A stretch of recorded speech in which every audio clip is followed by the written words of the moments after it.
8 horas e 5 minutos em Campos, de volta com Folha no Ar ao vivo aqui pela Folha FM, hoje dia 29 de junho de 2023, com o oferecimento de Proteus, Unimed Campos, Laboratório Plínio Bacelar e também de vacina Plínio Bacelar.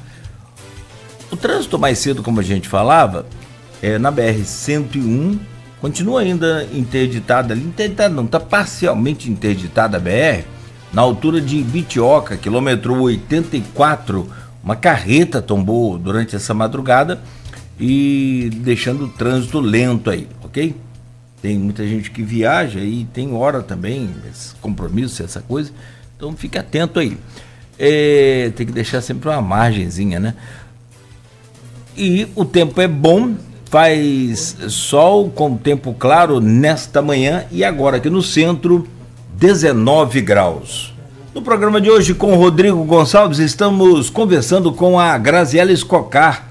Ela é coordenadora do Museu Histórico de Campos e já falamos um pouco sobre os 11 anos do museu, vamos voltar ao assunto, claro, evidente, até porque hoje é o dia do aniversário de fato do museu, mas a Graziela está trocando uma ideia com a gente aqui no intervalo. Eu lembrei da Mercedes Batista, primeira bailarina negra, olha que coisa. Campos, o Brasil teve o primeiro e único presidente negro e é campista também. A nossa história é muito pobre. O quadro... primeiro bastante coisa, né? Não, rapaz, e o quadro que tem lá é o dele? Aquele... É o quadro dele, que é até um quadro enigmático, a gente brinca. Sempre lá durante a exposição. A gente fala, olha, tem uma curiosidade nesse quadro, né? O quadro tem o mesmo estilo da Mona Lisa. De qualquer lugar que você tiver, você tem a sensação que ele está olhando para você. Tem isso também. Que troço, gente, se for meia-noite no museu. Meus filhos foram nessa edição que você falou que não conseguiu, muito legal, muito legal. Só que o quadro retrata Nilo Peçanha branco, muito branco, na verdade. E até o fundo ele escurece e enaltece a cor de Nilo Peçanha. Então a gente promove essa pegadinha com os visitantes. Quando você olha para o quadro, o que vocês estranham? Criança logo acerta. Adulto fica raciocinando muito. A criança, tia, tá muito escuro. Ele tá muito branco, tia. Aí a gente fala que o pintor, né, quis acender, mostrar a cor, que não era. Porque o Nilo, ele sofreu esse preconceito. Primeiro, ele sofreu o preconceito por ser do interior do estado. Né? Só os grandes políticos poderiam ser só da metrópole. Ele sofreu esse preconceito. E o segundo preconceito racial, né?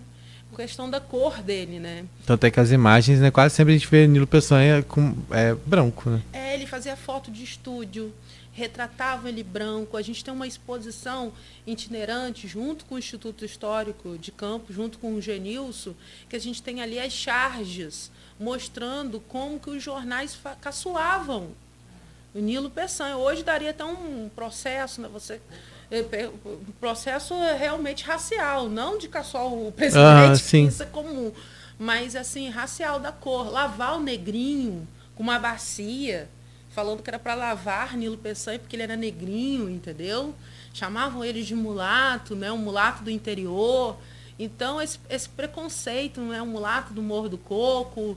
Então, dessa exposição a gente vê essas charges. Tem a revista O Malho, era uma revista muito popular no Rio de Janeiro e que era uma revista que pegava pesado realmente em relação a Nilo Peçanha. Esse material do Instituto não está lá, né? Esse vai para lá de vez em quando também em exposições, é isso? Essa exposição é uma exposição itinerante. A gente começou a trabalhar com exposições itinerantes para ir para o shopping, para ir para a escola, para ir para a Câmara de Vereadores, para circular pela cidade. Mas quem faz é o Instituto? Quem faz isso é o museu. Geralmente a gente faz em parceria também com o Instituto Histórico. A gente tem algumas só do museu, algumas em parceria com o Instituto. Legal, bacana. E hoje, né, como você falou, a gente já adiantou um pouquinho lá no início, lá no primeiro bloco, dentro da programação, gente, que a programação hoje, o museu, a Graziela já falou, nesse horário ele está aí, não está aberto ao público nesse momento, mas a partir das 5 horas ele vai abrir as suas portas lá por conta dessa programação especial que está acontecendo. Então, a partir das 5 horas, quem quiser já pode ir lá. Só que às 19h30 vai ter um momento muito importante, que é a posse da diretoria da Associação dos Amigos dos Museus Municipais de Campos. Eu queria que você falasse um pouquinho como é que surgiu a ideia dessa associação, qual o objetivo dela, quem são esses amigos, quem pode fazer parte desse ciclo de amigos, como é que é? Sim. Então, essa associação de amigos, na verdade, é uma associação dos museus municipais, de amigos dos museus municipais. Por quê? A gente tem que lembrar que a gente não tem só um Museu Histórico de Campos. A gente tem um Museu Olavo Cardoso, que infelizmente está fechado, o prédio está se deteriorando. E, como eu falei, a gente tem pensado na sustentabilidade. Os outros museus do Brasil têm pensado nisso, não só através do poder público, mas através de outras iniciativas também privadas. Então, a questão da associação é para a gente ter realmente um apoio, um suporte, pensar nessa sustentabilidade. Então, tanto para o Museu Histórico quanto para o Olavo Cardoso. São amigos que já fazem parte da história do museu, com apoiadores que não eram reconhecidos, na verdade, sabe? Pessoas que já faziam bem para o museu, doando algo, ajudando de alguma forma. E aí a gente promoveu, se eu não me engano, no ano passado, a eleição, né? A eleição foi bem concorrida, essa eleição, inclusive eu fiquei até surpresa, bastante amigos querendo fazer parte. Isso é bom, é bom. Foi muito bom. E elegemos aí a nossa presidente, que é a Tereza Peixoto, que a gente chama de TT, que foi vice-reitora da UENF, a querida, é arquiteta, professora da UENF, e o nosso querido Edivar é o nosso vice-presidente, também um grande amigo do museu. Ano passado, no aniversário de 10 anos, Edivar fez uma campanha para arrecadar tintas, né, para a gente pintar a fachada do museu. Então, Edivar sempre foi um colaborador do museu, né? E agora a gente está dando esse reconhecimento. Temos um conselho agora consultivo, né? A partir desse conselho consultivo, eu quero abusar desse conselho mesmo para sugerir projetos, exposições para o museu, sabe? E a partir dessa associação, a gente pretende ter o nosso CNPJ que já foi criado e concorrer justamente aos editais que está vindo aí, né, que a gente está vendo pela Lei Paulo Gustavo, pela Lei Aldir Blanc, e, além disso, também buscar iniciativa privada, como eu falei para vocês. Buscar realmente recursos. Os museus, a gente tem visto, o Museu da Manhã, por exemplo, ele é todo financiado pelo Banco Santander, sabe? Tem sido parceiro. A gente tem visto isso. O Museu Histórico do Rio tem apoio da Vale. Então, a gente quer realmente buscar outras formas de dar sustentabilidade, né? Aqui, talvez, o Porto, né? Que é uma fonte forte aqui de... verdade. Em comparação assim, à Vale, essas grandes empresas, o Santander, que aí é ao concurso, né? Os caras ganham barbaridade. Sei lá, a Fundação Bradesco também. A partir de quando você existe, tem um CNPJ, né? Aí você pode né, participar e você tem esse caminho. Tem um comentário aqui no Face, o Grazi, que é do Carlos Augusto Souto de Alencar. Sim. Peraí que, meu padrinho na Academia Pedralva. Vocês ficam aí nessa troca aí de carinhos e de elogios. Ele diz aqui, ó, 1000 aplausos para Graziela Escocar Ribeiro. Minha confreira. Isso, confreira é que dá as dicas, né? Antes de todo mundo, na Academia Pedralva. Isso. Dia 14 receberá a premiação de intelectual do biênio pelo legal, pelo Congresso da Sociedade de Cultura Latina. Grazi, por favor, fale um pouco sobre a necessidade da preservação do patrimônio imaterial. Isso é legal. Isso é uma preocupação. Aí ele bota aqui, ó, do Carlos Augusto, inclusive. Ele coloca aqui também, o jornal Folha da Manhã também será premiado no evento.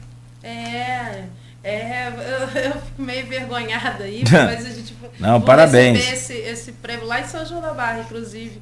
Muito obrigada, Carlos Augusto, pela indicação, meu padrinho. Me iniciando lá na Pedralva, tomei posse esse ano também na Pedralva. Que legal, parabéns. Parabéns, obrigada. Muito bom. E sobre o patrimônio imaterial, que eu sei que é uma preocupação dele, realmente, porque a gente pensa da seguinte forma: o patrimônio material, o prédio histórico, por exemplo, como o Solar dos Arizes, que todos temos uma memória afetiva, a gente sabe que o patrimônio está se deteriorando e estamos preocupadíssimos.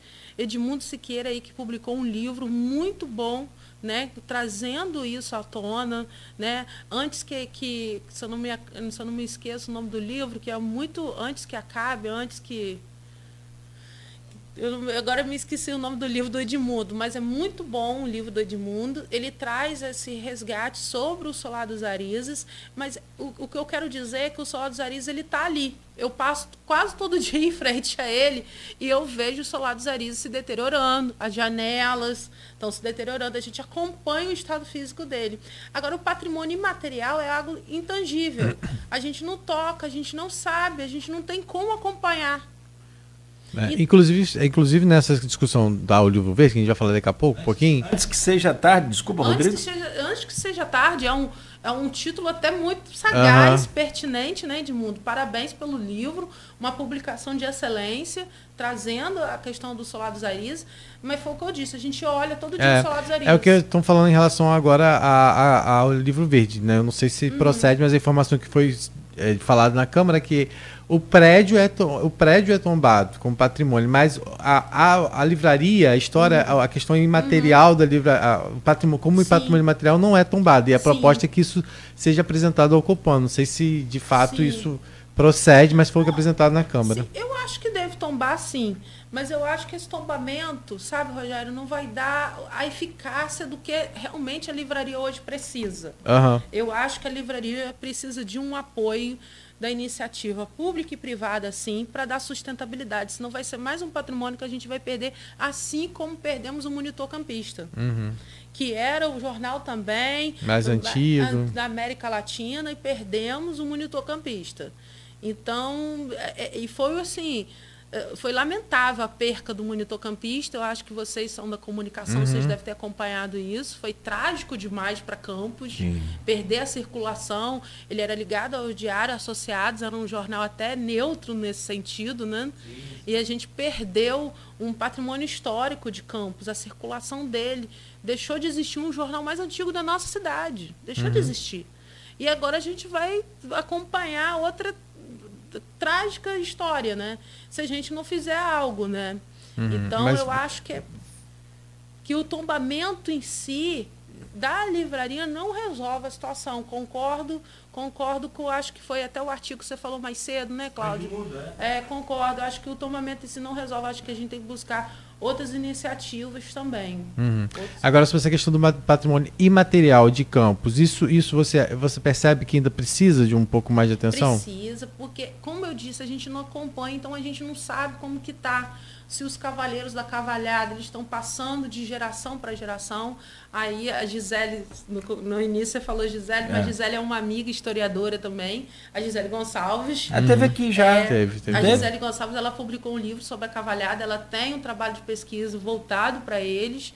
E ela que acaba nos dando ali, sabe, uma medição do que está ocorrendo.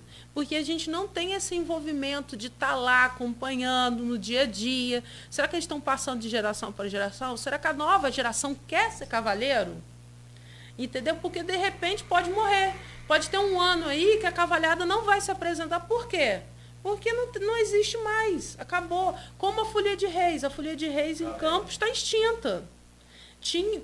Dizem que tem uma folia ainda no Parque São José, né? Mas de seu Debranto, parece que ele faleceu, o neto está tentando dar continuidade, mas você não vê a folia mais nas ruas. Então, é como se ela tivesse extinta. A Mana Chica, a gente vê um trabalho muito interessante de Neuzinha da Hora, preservando a Mana Chica, né?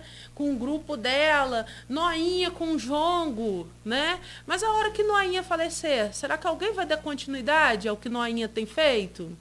Então, assim, é uma preocupação enorme a questão do patrimônio imaterial, porque você não acompanha. Eu consigo dizer que ele é pior do que o prédio histórico até, porque você está vendo ali a situação, o estado físico dele. Agora, o patrimônio imaterial você não tem como dosar, não sabe? O que a gente está vendo, e com determinação judicial, sentença já julgado, transitado, sem condição de recurso, que é o caso lá do Solar dos Airis. Airis, Que agora que tá com- determina a prefeitura a recuperação imediata lá do prédio. Então, nem com o que a gente está vendo e nem com determinação da justiça está se fazendo nada. Agora com a Ferroporte parece que está avançando para que se tenha alguma coisa, né? Igual em parceria com a Ferroporte, né? Já está em discussão É a um apresentação do avanço projeto. tão lento quanto... Não, tá sendo sim, tá tendo avanço sim. Fizeram também uma comissão, formaram uma comissão, né? Pelo que eu tenho acompanhado também, a auxiliadora tem pedido para a gente, em equipe, pensar, né, nesse espaço também. Eu acho que tem avançado, sim, tem avançado. Mas é sempre bom lembrar, né? É um patrimônio que é sempre bom a gente lembrar para que ele não fique abandonado, né? Uhum. Só não bota o dinheiro na UF, pelo amor de Deus, gente. Por favor, pelo amor de Deus. Pois não, Rodrigo?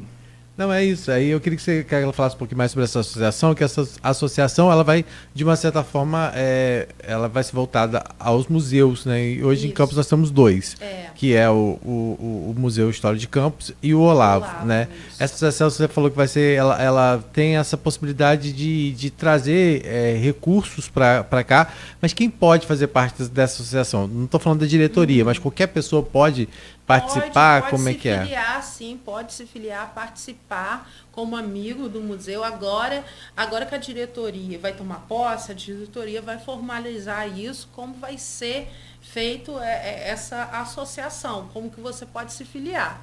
A diretoria vai organizar. Eu, enquanto coordenadora do museu, eu não estou participando propriamente da associação, até para ter uma neutralidade aí. Sim. Agora a gente vai cortar esse umbigo umbilical a partir de hoje.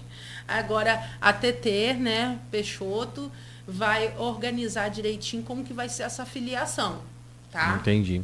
Então aí depois da apresentação, então, depois da diretoria lá ser apresentada, vai ter também outras coisas realizadas nesse dia em especial, não é isso? Sim, a gente vai ter apresentação musical aí com o nosso pianista Ivan Glória.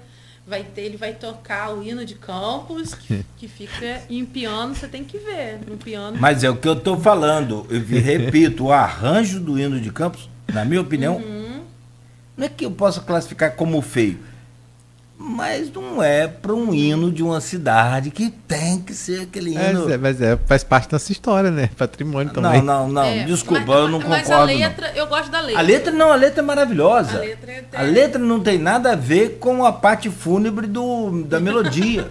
Eu só acho que é uma opinião e eu peço só que me respeite a opinião. Mas assim, que eu respeito a opinião de todo mundo. A versão em piano ficou muito boa. Mas eu acredito. Nem ouvi, mas eu acredito que pior do que aquela não fica, não. Em piano ficou muito bom. Ele vai tocar o hino de Campos, o hino nacional, e vai tocar a polca nilista, que a gente descobriu no nosso acervo. A gente descobriu uma partitura dedicada a Nilo Peçanha. Não, você gosta do arranjo do hino de Campos? Gosta. Não, é parecido. Eu entendo o que você está falando, mas eu entendo o que você está falando. Você mas gosta, ele é Rodrigo? histórico, né? Ele Olha, assim, eu não sei o momento, para aquele momento que ele foi criado, talvez daquele fosse. Eu não contextualizo, não. Eu não gosto e acabou. Não, realmente, assim. Ele é difícil até de você ouvir, porque você fica até preso assim, tipo. Dá uma tristeza profunda ouvir o hino de Campos com esse arranjo aí. Desculpa, eu acho que foi quem que fez o Cláudio levantou aqui uma questão que eu acho interessante. Talvez por isso que o hino não se tornou tão popular assim. Maestro Etimar que fez? Não foi não. Não, Maestro Etimar fez o arranjo. Então, esse é meu problema, é o arranjo. O ritmo, ele deu continuidade ao arranjo que eu digo assim. Posterior, gravações posteriores. Sim. Mas aí, conforme a gente estava falando, vai ter a polca ninista. A polca ninista foi uma descoberta do museu. Na documentação de Nilo Peçanha, a gente achou uma música dedicada a Nilo Peçanha. Essa documentação de Nilo Peçanha está com vocês também? Está com a gente, na própria sala do Nilo Peçanha, ali naqueles armários, a gente tem fotos de Nilo Peçanha.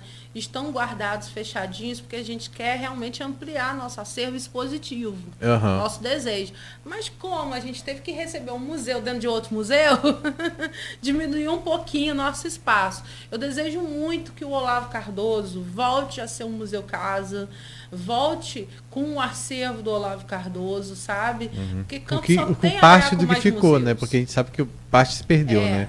Realmente. Você acha, Graziela, hoje eu sei que existe um trabalho muito forte também, até de algumas pessoas que ajudam, às vezes, a denunciar, né, quando acontece roubo dessas coisas do patrimônio para tentar recuperar. Você acha que é possível recuperar alguma coisa ainda do que se perdeu? Acho que é possível sim, né? Acho que é possível sim. Eu estou sempre atenta e existe um mercado, né, comercial de peças históricas. Existem colecionadores na nossa cidade, sim.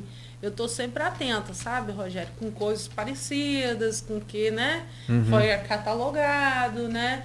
Mas, por enquanto, aqui na nossa região, assim, ainda não apareceu coisas, não. Acho que a pessoa que cometeu esse crime... Nem tem noção do que... Tem noção, sim. Foi uma pessoa que sabia muito bem que o museu estava desguardecido. Foi um momento muito propício para ter feito isso. Inclusive, tem câmeras que mostram que foi com um caminhão-baú. Eu tive lá posteriormente, percebi que tinha latinha de refrigerante. O pessoal ainda fez um lanche. Fez uma mudança, né? Fez uma mudança, fizeram lanche lá. Então você acha que realmente foi algo para... O que roubaram sabendo o que é. Foi uma pessoa que entende realmente o que estava saindo dali, entendeu? Foi bem selecionadas as peças, foram bem selecionados. O conjunto de quarto todo, que tinha um valor significativo, foi roubado. Os lustres, a prataria, né? Então, o que sobrou, realmente, o que me dá tristeza, que o que eles deixaram, que não conseguiu talvez sair pela porta, né? Teria trabalho maior para desmontar, eles quebraram. Então, e o que a gente resgatou e levou para o Museu Histórico, a gente teve que consertar vidros, cristais, porque eles fizeram questão de quebrar, sabe? Isso que é doloroso, a gente vê que, assim, também não vou levar, mas vou quebrar. Então, É até um caso de a gente voltar, até procurar saber da polícia como é que está essa investigação, né? Porque se tem imagens, tem tudo, né? Por que não avançou? Tá? É uma questão que a gente precisa levantar também. Grazi. Quem fez a música do hino de Campos, só para fechar, compôs letra? A música, né? A letra, a musicalidade, o arranjo, Newton Perissé Duarte, em 1950. Não, mas a letra ou... Não, a letra não, a música, o arranjo, que a letra é ótima, não é? Pelo amor de Deus. Eu tô falando do arranjo, ele é um itaperunense, fez o arranjo do hino de Campos. Que inclusive a Graça está falando que tem uma proposta de um projeto para tentar. Já tem o maestro. Já tem para trocar. Que parece mais uma marcha fúnebre, na minha opinião. Mas acabei, não vou falar mais disso, não. Vai lá, Rodrigo. Grazi, então aí vai ter essa apresentação, né? Com o Ivan. Vai ser lá. Lá dentro no espaço do café a gente tem um piano, então o Ivan vai tocar, a gente vai falar um pouquinho sobre a polca niilista, mostrar. E o interessante da polca niilista, quando a gente acha que ele é mais um documento que comprova que houve um movimento niilista. Assim como tem movimento bolsonarista, houve um movimento niilista de pessoas a favor de Nilo. Porque é interessante que quando o Nilo concorre como presidente, que quando ele entra para presidente, ele entra no lugar de Afonso Pena, que falece. Ele era o vice de Afonso Pena. E ele assume a presidência. Quando ele concorre a segunda vez, ele percebe que ele pede uma apuração da eleição dele, porque em alguns estados do Brasil ele perde. E a gente tem alguns documentos dessa apuração de eleição. Então, ele fica um pouquinho incomodado, ele acha estranho, né? Então, ele promove essa apuração das urnas, né? Então, é interessante mostrar que houve um movimento de pessoas que eram a favor que Nilo ganhasse as eleições, sabe? E Nilo, não é porque ele é campista, mas ele foi um grande presidente, sim, nesse sentido. Ele criou o ensino técnico, que é hoje as escolas, né, o IFE, o Instituto Federal. Ele criou também uma lei de proteção aos indígenas, que veio ser hoje a FUNAI. E talvez isso tenha prejudicado um pouco ele nesse sentido, porque os grandes produtores rurais não gostaram nadinha. Então, ele não teve também muito financiamento nas eleições, né? Então, isso também tenha prejudicado. Mas existia um movimento a favor de Nilo, sabe? E a polca é mais um documento que comprova isso, que tinha até um hino. Um hino Nilista. Não quero mais falar de hino, não. Depois a gente volta a falar de hino. Ô Grazi, essa questão do museu e dessa oficialização agora da associação é outro caminho, é outra etapa, dá uma virada de chave, tipo assim, não vou dizer que sai do amadorismo, porque vocês nunca foram amador. Aliás, fazer cultura em Campos não é para amador. Como diz na internet, isso aqui não é para amador, não é isso. Mas assim, sai do anonimato, então cria uma identidade, que é o CNPJ da associação. E aí agora vira a chave e vamos para frente. Existe, andei um tempo em Brasília, tem muito fundo perdido para cultura, para saúde, para educação. Tem muita coisa que você pode passar uma semana lá com um deputado, enfim. Né? Isso, a gente quer realmente, a gente não se queixa, não é nenhuma queixa, é que a gente tem percebido um novo cenário aí que os museus estão buscando uma sustentabilidade. Outras formas, a gente é um museu financiado, administrado pelo poder público municipal. Privatizar seria uma ideia, tá na visão de vocês? Acho que não. Privatizar, acho que não é a solução, não. Eu acho que ter essa associação, acho que fazer esse teste, tendo essa associação e a gente buscando, através dessa associação, apoiadores, porque isso existe no Museu Nacional. O Museu Nacional tem uma associação de amigos, né? O Museu Histórico do Rio de Janeiro também. Os museus têm sempre essa associação. Então, se, por exemplo, o poder público não pode pagar uma restauração de quadro, a associação, através dos amigos ou através busca recursos e paga. Entendeu? Então, eu acho que está dando um aporte ao museu. Não que vai sustentar o museu, mas vai dar um aporte. Né? Quando o museu estiver... a pandemia foi um exemplo disso, né? Que a gente passou. Né? Então, tendo uma associação, acho que vai ajudar a equilibrar financeiramente. Eu sei que ter um museu como o nosso, que é de grande porte, eu acho que perdendo para Petrópolis, tá? Porque quando você entra no museu, você não imagina a dimensão dele. Ele é grande. Quando você olha ele na praça, você acha que ele é um prédio pequeno, mas quando você começa a andar nele, o visitante até fala, nossa, não sabia que era grande, né? Então, ele é o maior museu do Norte Fluminense, sabe? Já passou 500 mil visitantes, mas a gente gostaria, eu queria, assim, muito concluir minha gestão, sabe? Com um museu bem visitado, que o Instagram do museu tivesse mais de 100 mil, 200 mil seguidores. Eu queria muito isso, que o museu ele fosse mais popular. Eu ainda percebo que a população de Campos não frequenta, não vai ao museu. Eu estou sendo bem sincera aqui, sabe? Que esse é um grande desafio que eu trago, né? Muitos professores não conhecem o museu. Verdade. É incrível. Eu quero tornar esse museu mais divulgado possível. Mais acessível. Tem muito secretário de educação que passou por aí que não conhece o museu. Pois é. Que nem nunca foi no museu. Pois é. A gente quer tornar ele mais acessível possível. Então, a gente tem criado projetos assim para criar nichos, criar grupos, para irem ao museu. Mas meu sonho é que popularizar o museu, que as pessoas, que todo campista conheça o museu. Me dói muito pedir um Uber, me deixe no museu o Uber falar comigo. O quê?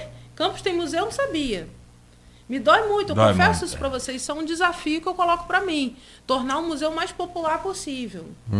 E esse trabalho que faz com a visitação de escola é muito importante, porque os alunos chegam em casa e contam, né? Eles se tornam multiplicadores, né? Eu queria que você falasse um pouco sobre isso. Como é que é possível as pessoas visitar lá as escolas, aquelas escolas que estão ouvindo a gente, né? As municipais, a própria prefeitura organiza, mas as particulares, é possível fazer um agendamento? Como é que é? Olha, Rodrigo, a gente faz o nosso agendamento, é o menos burocrático possível, não precisa nem de e-mail, que a gente quer facilitar. Pelo WhatsApp do museu, você encontra o WhatsApp do museu no Instagram, já tem um link ali que você tem acesso. Qual é o Instagram do museu? O Instagram do museu é o Museu Histórico de Campos, tá? Que tá lá um prédiozinho amarelo, você vai lá na bio, você vai ter acesso ao WhatsApp do museu. São as meninas, as estagiárias lá do museu que agendam. Vai mandar uma fichinha para você, é só você preencher. A gente vê se a data está disponível e pronto. Está agendado. Está agendada a visita. Isso a gente pede para fazer um agendamento com quando tem, assim, acima de 10 pessoas, tá? Mas, esporadicamente, se você tiver com a sua família e quer conhecer o museu, pode entrar e pedir uma visita, né, mediada. Pode pedir, sim, que vai ter. Mas, se você quer levar seus alunos, a gente pede para agendar, até para a gente se preparar. Porque nessa fichinha a gente pergunta a faixa etária, nessa fichinha a gente pergunta, né, quem é o responsável, porque quando a gente recebe alunos, a gente tem que ter toda uma burocracia nesse sentido, né? Então, é interessante também a gente saber se tem algum com necessidade especial para a gente se preparar antes. O museu, ele tem elevador, sabe? Ele é acessível. Os estagiários, eles estão sempre estudando a melhor forma de atender os públicos diversos, autistas, né? Deficientes visuais. Então, a gente está sempre estudando os deficientes visuais. A gente tem uma visita diferenciada no qual eles tocam nos objetos. Então, por isso que é preciso e é interessante a gente ter o agendamento, que a gente vai ter essas informações para a gente se preparar no atendimento. Entendi. Muito bom. Rodrigo, preciso só fazer um intervalo aqui para a gente também virar a chave para fechar o programa. Pode ser ou tem mais alguma? Sim, a gente volta. Estou vendo as imagens aqui do museu no Instagram. A gente volta reforçando um pouco sobre a programação de hoje e também da programação de amanhã, porque amanhã ainda tem mais coisa lá acontecendo no museu e a gente fecha para liberar a Grazi, que a Grazi está aí já hoje com o dia bastante corrido. Bom, são 8h36, Folha no Ar, começando com a Graziela Escocar, coordenadora do Museu Histórico de Campos, hoje fazendo 11 anos, completando hoje exatamente 11 anos. A gente volta a seguir no oferecimento de Proteus, Unimed Campos, Laboratório Plínio Bacelar e Vacina Plínio Bacelar.